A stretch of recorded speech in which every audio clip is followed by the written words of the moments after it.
So నిన్న baptism కొరకు ఐదుగురము ఎవరైతే అందరం సిద్ధమై ఎంతో గొప్పగా మేము చేశాం. కానీ ఆ ఘనత మొదటిగా దేవుడికే. దాని తర్వాత ఆ ప్రణాళికతో నడిపించిన విధానం బట్టి పాస్టర్ గారికి థ్యాంక్ యూ. దీని గురించనే నేను నిన్న రాత్రి కొంచెం ధ్యానం చేసుకుంటూ ఇది ఎలా మాట్లాడదాము, ఏ మాటలు చెప్తే మాలాగానే ఇంకా మిగతా వాళ్ళు కూడా ఎలా అయితే వాళ్ళకి ఒక మోటివేషన్ వస్తుందని అనుకుంటున్నప్పుడు ఒక చిన్న టాపిక్ గురించి నేను అనుకున్నాను. సో అది ఏంటి అని అనంటే నాలెడ్జ్ అండ్ విజ్డమ్, తెలివి జ్ఞానం. దీని గురించి వివరించుదామని మీ ముందుకి తీసుకొని వస్తాను. నేను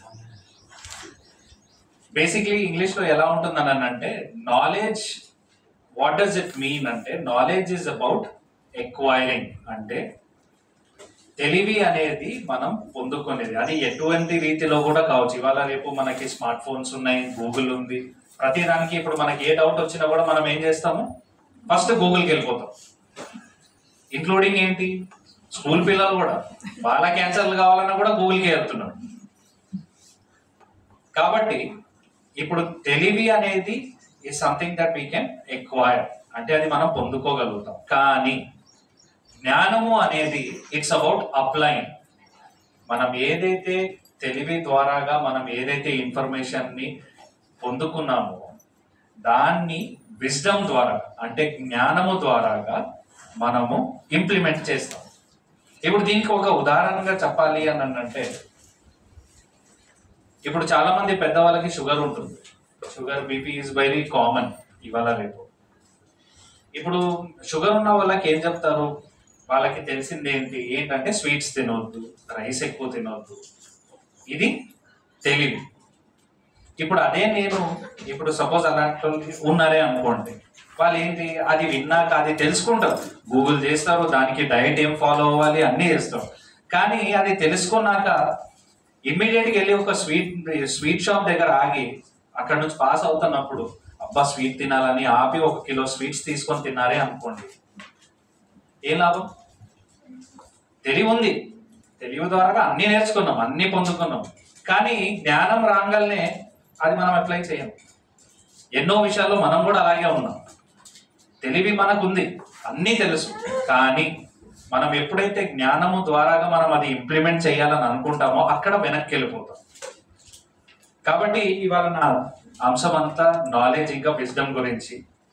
కాబట్టి నేను ఏం చేశానంటే ఈ టాపిక్ని 3 భాగాలుగా నేను మీ ముందుకు తీసుకొస్తాను. యాకోబు రాసిన పత్రికలో జేమ్స్ చాప్టర్ 3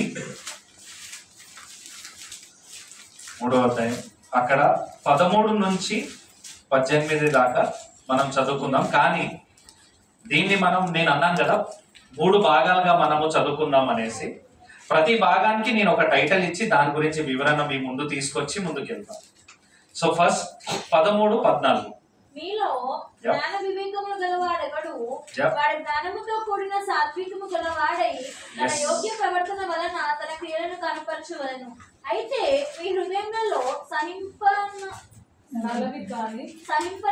కాని మత్సరమును వివాదమును ఉంచుకున్న వారైతే అతిశయపడవద్దు, సత్యముకు విరోధముగా అబద్ధం ఆడవద్దు. పర్ఫెక్ట్.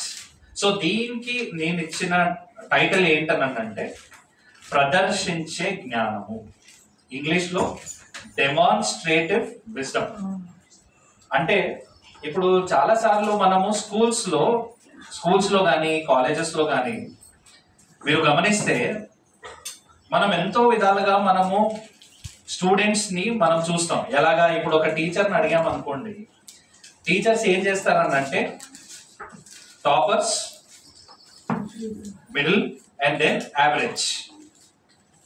ఇప్పుడు వాళ్ళకి టాపర్స్ అని, వీళ్ళు మిడిల్ అని, వీళ్ళు యావరేజ్ అని, అది ఎలా వచ్చింది వాళ్ళకి అని అంటే, టాపర్స్ అంటే ఏంటి, ఖచ్చితంగా వాళ్ళు మంచిగా చదువుకునే వాళ్ళు అనేది కామన్.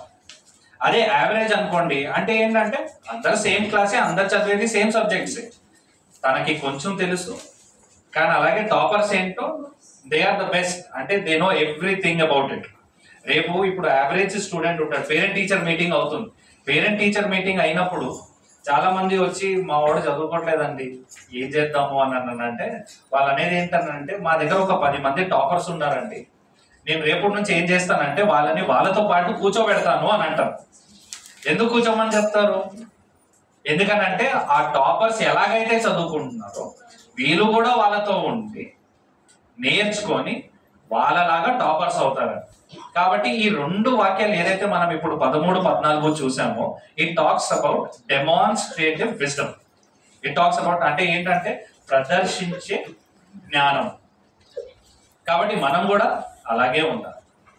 ఇప్పుడు మనం ఎన్నో వాక్యాలు వింటాం, ఎంతో వాక్యం గురించి తెలుసుకుంటాం, ఎన్నో విధాలుగా మనం తెలుసుకుంటాం, పాటలు పాడుతాం, ఆరాధిస్తాం.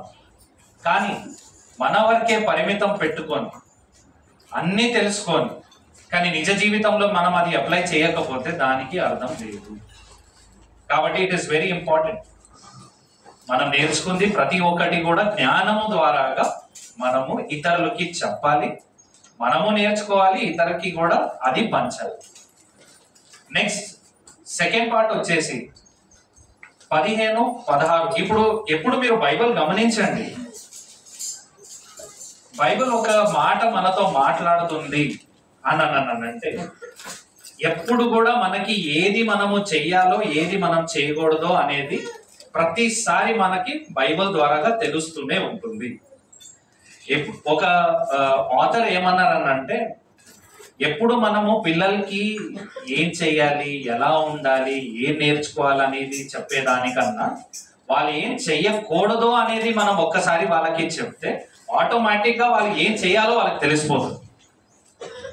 కాబట్టి బైబిల్లో కూడా మీరు చూడండి, యాకోబు పత్రిక అనేది in English they say it's a practical book. అంటే నిజ జీవితంలో మనకి కావాల్సిన అన్ని విషయాలు మీకు యాకోబు పత్రిక ద్వారా తెలుస్తూ ఉంటుంది. So it's a practical book. So ఇప్పుడు సేమ్ ఇప్పుడు నేను కూడా ముందు చెప్పినట్టు మనం ఏదైతే చేయకూడదు అని మనం ఏదైతే ఉందో ఇప్పుడు 15, 16 ఈ జ్ఞానము పైనుండి దిగివచ్చినది కనుక భూ సంబంధమైన ప్రకృతి సంబంధమైన దెయ్యముల జ్ఞానము వంటిదై ఉన్నది. ఏలయనగా మత్సరములు వివాదములు ఎక్కడ ఉండునో అక్కడ అల్లరియు ప్రతి నీచ కార్యములు ఉండును. పర్ఫెక్ట్. సో దీనికి నేను ఇచ్చిన టైటిల్ ఏంటన్నానంటే దయ్యంతో కూడిన జ్ఞానం. అంటే in English you can call it as deceptive wisdom. నేను ముందు ఎలాగైతే చెప్పానో ఏదైతే మనం చేయకూడదో, ఏ జ్ఞానము మనకి ఉండకూడదో అదే ఈ 2 వాక్యాల్లో మన ముందు దేవుడు మనకి తీసుకొచ్చారు. ఒక చిన్న సంఘటన అంటే లాస్ట్ ఇయర్ లో అంటే చాలా బాధ వేసింది నాకు. అది ఎట్లా అంటే చాలా ఇబ్బంది అనిపించింది నాకు. ఎందుకనంటే జూలై 2024లో around between 14th to 20th date రోజు భక్త్ సింగ్ గారిది పరిచర్య అన్నమాట. వాళ్ళది హెబ్రోన్, చాలా వెల్ నోన్, ఇక్కడ ముషీరాబాద్ దగ్గర ఉంటుంది. ఎట్లా అంటే ఒక చిన్న సంఘటన అక్కడ ఎంత బాధ అనిపించింది అని అంటే భక్త్ సింగ్ గారిది హెబ్రోన్ అనేది ఇట్స్ స్ప్రెడ్ ఎవ్రీవేర్, చాలా చోట్ల ఉన్నాయి. ఎంతో మంది అందులో నుంచి లేవబట్టారు. అంటే దేవుడు వాక్యం కోసం నడిచిన వాళ్ళు ఎంతో మంది ఉన్నారు. కానీ అప్పుడు ఆ చూసిన సంఘటన ఎలా ఉండేదని అంటే 2 types ఆఫ్ పీపుల్ ఉన్నారు అక్కడ. ఏంటనంటే వాళ్ళు ఏమన్నారనంటే సొసైటీ వాళ్ళు కలిసి ఈ మందిరం మాది అని అన్నారు. ఇంకా కొంచెం మంది కలిసి ట్రస్ట్ వాళ్ళందరూ వచ్చేసి ఇది మా సంఘం అని వాళ్ళు స్టార్ట్ చేశారు. కానీ నాకు ఎక్కడ బాధ అనిపించలేదు. ఎక్కడనంటే మెయిన్ ఆ వీడియోలో ఎన్నో న్యూస్ ఛానల్స్ లో కూడా టెలికాస్ట్ అయింది. వాళ్ళ ఎంట్రన్స్ ఆ మందిరంలో మీరు వెళ్లే ముందు ఆ పైన ఏం రాసి ఉంటది అంటే పరలోకమందు ద్వారము అని రాసుంది. బయట నుంచొని ఇవన్నిటి గురించి ఒకరు ఆ సొసైటీ ఈ ట్రస్ట్ వాళ్ళు అందరు పోట్లాడుకుంటున్నారు అక్కడ. ఎంత బాధేసింది అని అంటే ఇక్కడ మనం గమనిస్తే ఒక వాక్యం ఎఫెసీయులు రాసిన పత్రిక 4వ అధ్యాయం 27వ వచనం. Ephesians chapter 4 verses 27. Yes. గల వానికి పంచిపెట్టుటకు వీలు కలుగు నిమిత్తము తన చేతులతో మంచి పని చేయించు కష్టపడవలను. That's how it is. ఏం చేశారు అక్కడ? ఆ రోజు జరిగిన సంఘటనలో వాళ్ళు ఎవరికి చోటు ఇచ్చారు? అపవాదికి. చేసినప్పుడు ఏమైపోయింది? ఎంతో వెల్ నోన్ ఉన్న హెబ్రోన్ సంఘం అది. అలాంటి దాంట్లో ఎంతో టెలికాస్ట్ చేయడానికి రెడీగా ఉన్నారు. న్యూస్ ఛానల్స్ నిండిపోయారు అక్కడ. వాటి గురించి చెప్తున్నాం. ఎంతో బాధ వేసింది. ప్రార్థన చేసుకున్నాం. ఏంటంటే దేవుడా ఇట్లా అవ్వకూడదు.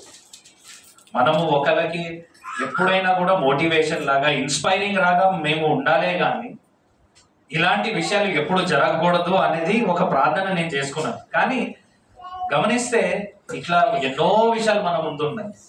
అందుకనే బైబిల్ మనకి పదే పదే చెబుతుంది. 15-16 ద్వారాగా యాకోబు పత్రికలో ఇప్పుడే మనం చదువుకున్నట్టు దయ్యంతో కూడిన జ్ఞానము అంటే ఇటువంటిది. కాబట్టి వీటికి మనము దూరంగా ఉండాలి. ఓకే, ఇప్పుడు ఇది మనము చెయ్యకూడదు. ఇక్కడ వరకు అయితే ఓకే, ఇప్పుడు తెలుసుకున్నాం, అలా చెయ్యము. మరి మనం ఏం చెయ్యాలి? కాబట్టి లాస్ట్ అంశంకి వస్తే మీరు సేమ్ అదే యాకోబు పత్రిక 3వ అధ్యాయం 17-18. అయితే పైనుండి వచ్చే జ్ఞానము మొట్టమొదట పవిత్రమైనది, తరువాత సమాధానకరమైనది, మృదువైనది, సులభముగా లోబడినది, కనికరముతోనూ మంచి ఫలములతోనూ నిండుకొనినది, పక్షపాతమైనను వేషధారణైనను నిధినై ఉన్నది. నీతి ఫలము సమాధానము చేయవారికి సమాధానము ఇచ్చబడును. హల్లెలూయా.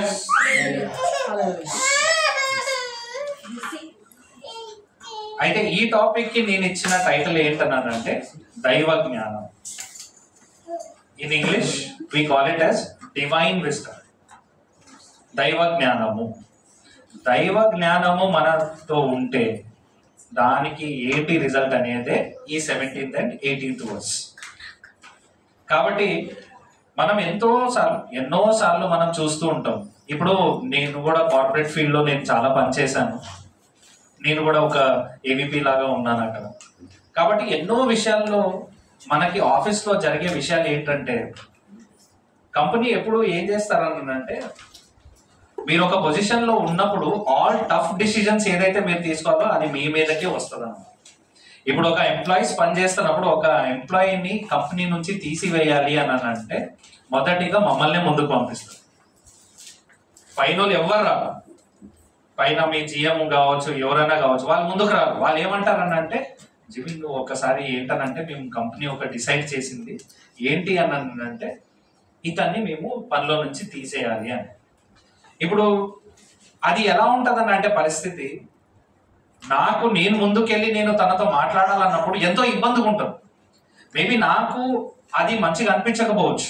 ఎందుకనంటే నాకేంటనంటే ఒకరి జీవితంతో ఇప్పుడు తనకి ఆ జాబ్ ఎంత ఇంపార్టెంట్ అనేది మేబీ మనకి తెలియకపోవచ్చు, వాళ్ళకి తెలుసు.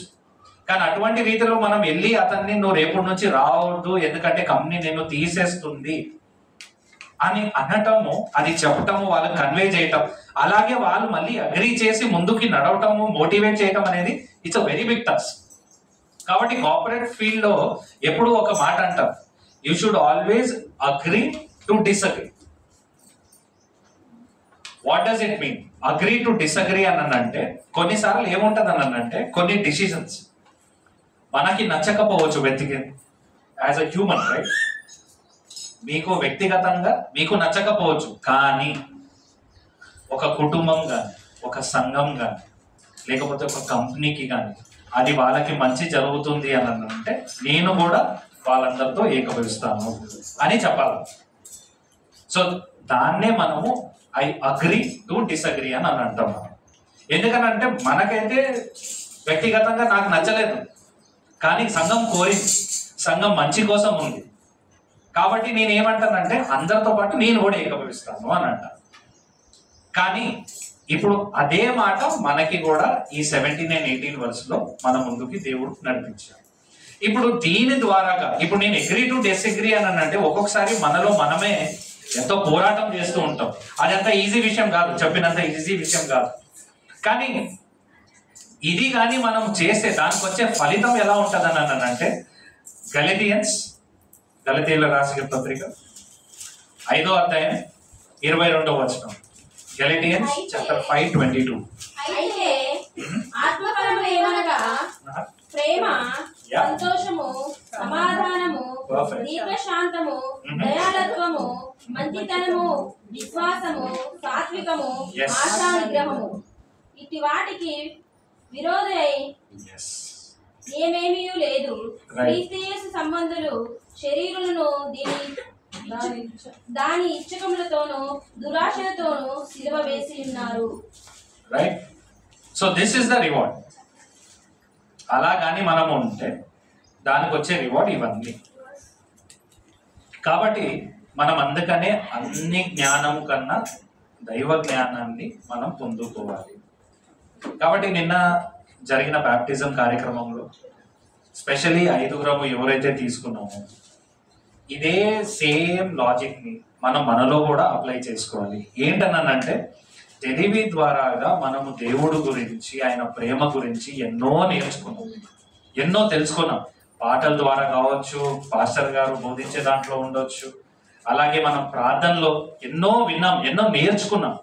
కానీ నిన్నటి నుంచి దేవుడు మనల్ని ఒక మెట్టు ఎక్కి మనం ఏదైతే తెలివిని పొందుకున్నామో అది దైవ జ్ఞానం ద్వారాగా మనం ఇతరులకి పంచాలి.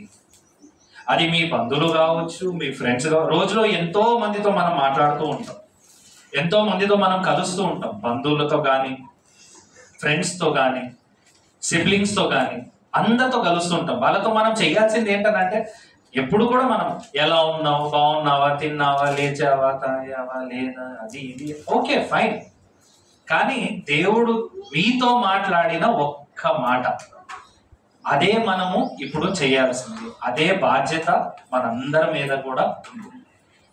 కాబట్టి ఈ వాక్యాన్ని మీరందరూ కూడా గ్రహించి అది మీ లైఫ్లో మీరు నేర్చుకొని ముందుకు తీసుకుని వెళ్ళే వారిలాగా ఉంటారని దేవుడు ఈ వాక్యాన్ని దీవించును గాక. మరొకసారి పాస్టర్ గారికి, సిస్టర్